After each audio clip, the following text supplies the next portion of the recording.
Hi everybody, it's Lisa Marie here. Hi my sweet lifers. Today me and Carl are hanging out doing our show.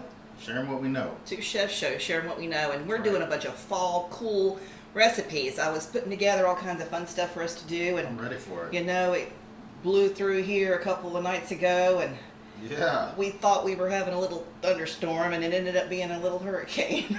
Yeah, exactly. It came out of nowhere. I mean, and it came over both our houses. It broke a little tree down in the Sweet Life garden too. We're still cleaning up a little bit of that mess. But anyway, it's fall, y'all, and it's so exciting. It's my favorite time of the year. I love orange. It's my favorite color.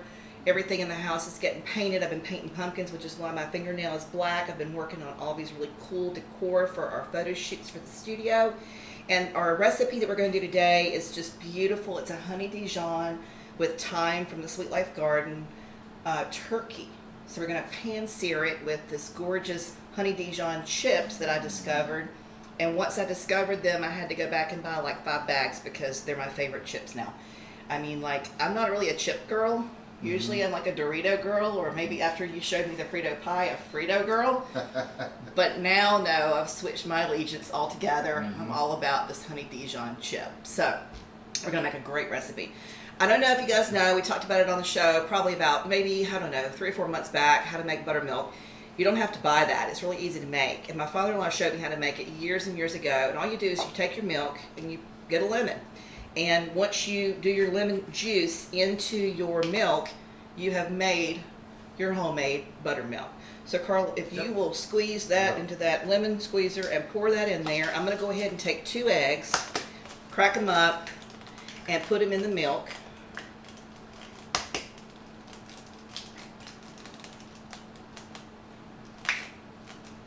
And we've actually done this before at the house too, you know. And I didn't know. Of course, Dave Vonda had to tell me.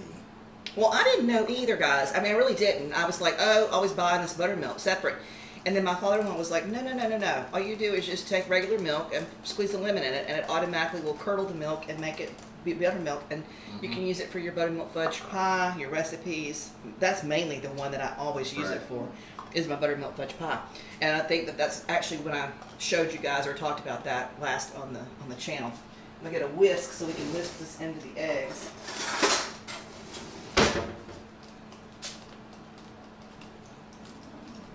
Good, I think. Yeah. All right. Pour it in? Yep, pour them in. Here it is. All right. So move this out of the way. Get things cleaned up a little tiny bit over here. And so I've got some butter over there in the cast iron skillet. And what I want to do is I want to warm that butter up. And what I would like to do is pan sear these turkey breasts with a little bit of the butter, and then I've got the oven hooked up.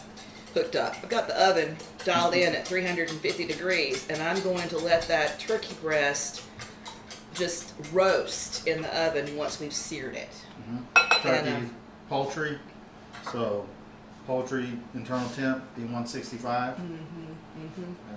So I've got 2 beautiful and very large turkey breasts here. I'm going to get a little pinch of salt and salt them up a little bit. Okay.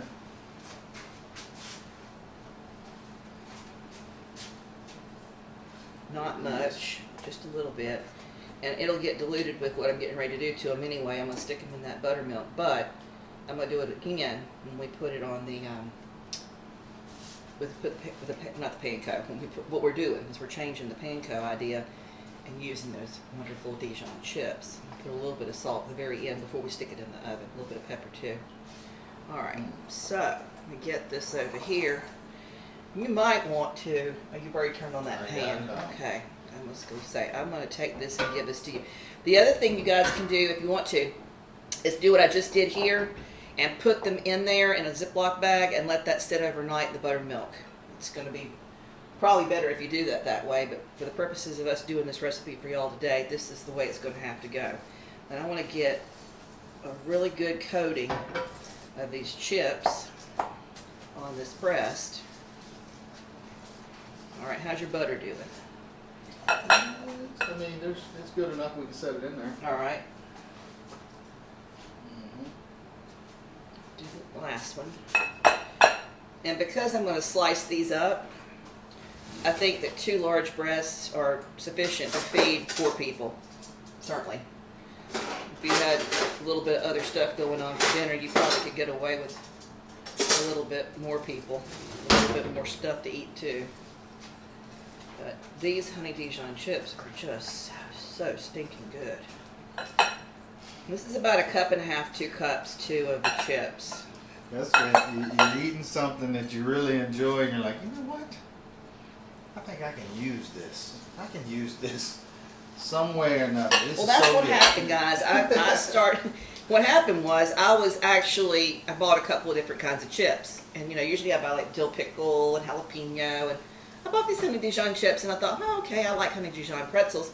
And then I opened up the bag and was like, oh my goodness, I love these chips. So I was thinking, what can I do to make this even better? How can I find an excuse to continue to purchase these chips? To buy more. All right, so there's the pan-seared part of our recipe. I'm going to take a little bit of garlic and sprinkle it over these breasts. Not very much at all, because those chips have got lots of flavor in them. And then I'm going to take this thyme and I'm going to sprinkle this thyme on here too. So these girls are going to go down into the 350 degree oven for approximately 40 minutes. I'm going to keep an eye on it. They're pretty thick breasts, so it's going to take a little bit of time, but I don't want it to get too dry. All right, so Carl, if you'll stick that in the oven. And I would, like she said, approximately, I would just test it. Get yourselves the thermometer and test it.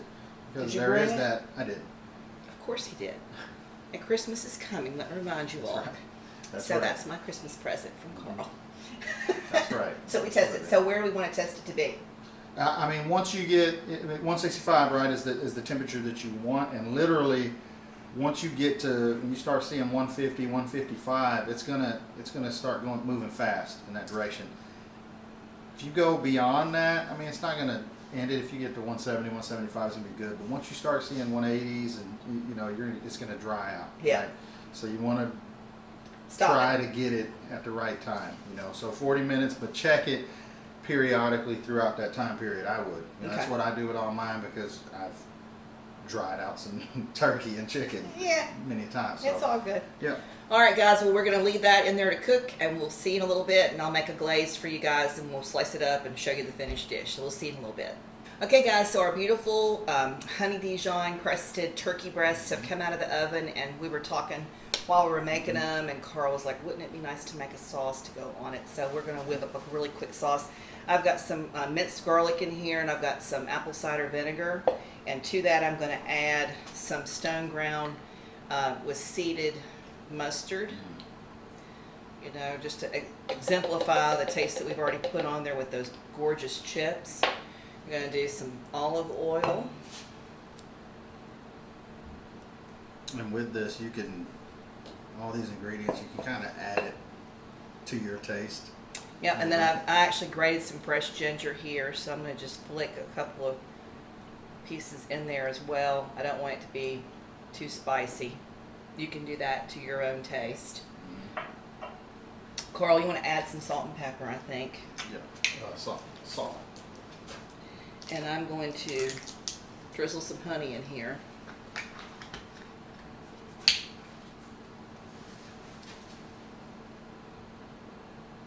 One thing that's nice about this particular dressing, honey mustard drizzle, is we can make it and then we can keep it in the refrigerator. It doesn't have to just be used for what we're doing right now today with our turkey breasts. Right. So I love doing that. I love making chimichurri and homemade pesto with the basil and all kinds of stuff, and keeping those in there in the refrigerator for when we need it for recipes, or just extra on some chicken or some fish. So we're going to zap this for a little bit.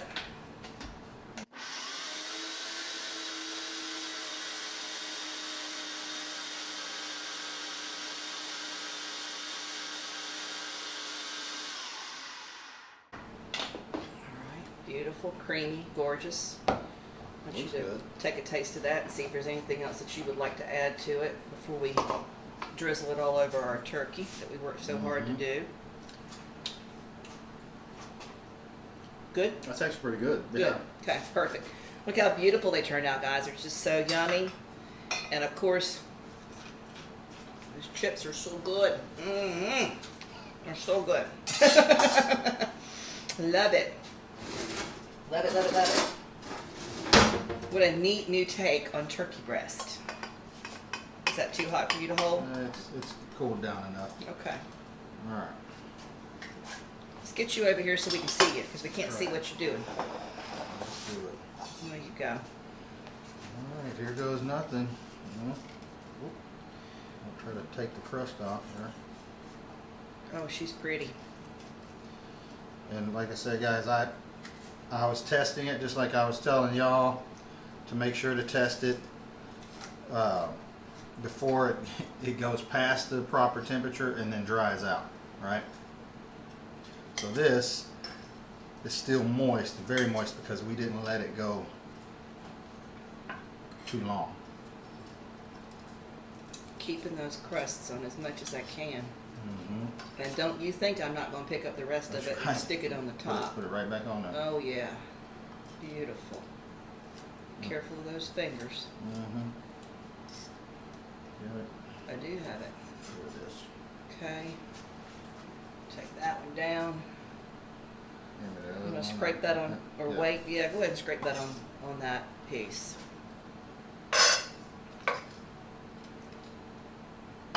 Beautiful. All right, here's the next one.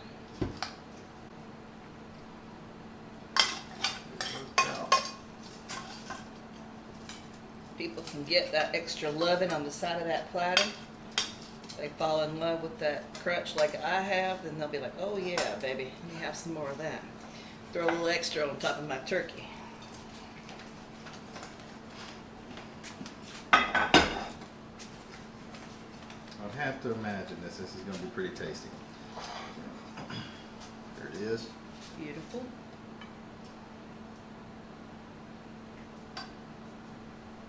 Smell-o-vision, guys. Oh, smell-o-vision. So beautiful and smells so good. You know, it's hard to find good turkey recipes sometimes. You know, it's one of those things that not everybody likes to make most of the time. It's only during the fall, because everybody's like, oh, what am I going to do with turkey? Turkey's good for you. And if, you know, you can find some fun stuff to do with it, why the hell not? Where's my dressing? Here we go. I'm going to do a drizzle now. Look at that gorgeousness right there. So beautiful. And I'm going to get me some of that thyme too and put some bam, bam, bam on top. Woo, look at that. Look at that. Yeah, Yes, baby. Hold on a minute. Let me get some fresh thyme. I'll have to get to that before Jamesy gets down here. Woo, Lord have mercy. Put a little thyme on there. Put a little thyme on there. That is a beautiful dish. If I do say so myself. Beautiful dish. Worked out. Honey Dijon kettle chips, crumbled up, a little bit of homemade buttermilk, an egg mixture, pan fried, batter it up, throw it in the oven, right? Mm-hmm. Once it reaches 165, you pull it. It's okay if it goes a little bit past. You just, like I said, you don't want to. You start seeing 180, 185, and you know you're starting to dry your stuff out. You know, be prepared. Once it gets to 150, 155, that's where the temperature's going to climb quickly, especially at 350 degrees. Look at that, guys. Look, it's so beautiful. That is a dish. That is a looks dish. delicious. Yes, sirree, Bob. I'm gonna reach in here and grab a little piece right here. It's good. That's the Really, ticket. really good. Glad you decided to do the drizzle. That really made it. It's gorgeous. It worked. Juicy. Juicy. Tender. Beautiful way to do turkey. Make That was it good. done eating and I'll finish the episode. That was really good, actually. Really good. You tell 'em. Well, it worked out. Like I said, we went over the ingredients. Everything turned out just fine. It was something that, like we said, she enjoyed the chips so much. She had to find an excuse to continue to buy them. I think she would have got them anyways, right? But Oh yeah. definitely, like we said, please put something in there. If y'all want us to make something, try something.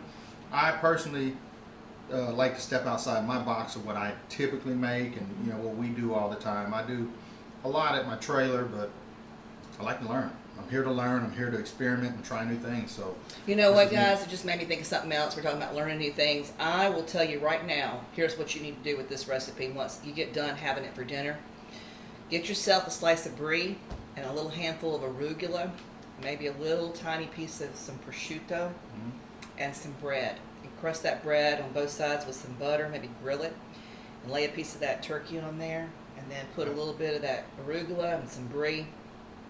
If you want a little extra meat on there, you can do that too, but really good. Or even cranberries. I was thinking that cranberry. And I'm not even picky. I guess I may be country or cheap or whatever. I'm a cheap date, right? Give me the canned cranberries. I'm good. Throw the canned cranberries on that, and that's delicious. It's just beautiful. So, listen, I hope you found some value in this recipe. If you did, do me a favor. Do us a favor. Yep. Like and share. Don't forget to ring the bell. And that way you'll be notified when we drop another episode of the Two Chefs Show, sharing what we know. We'll see you soon.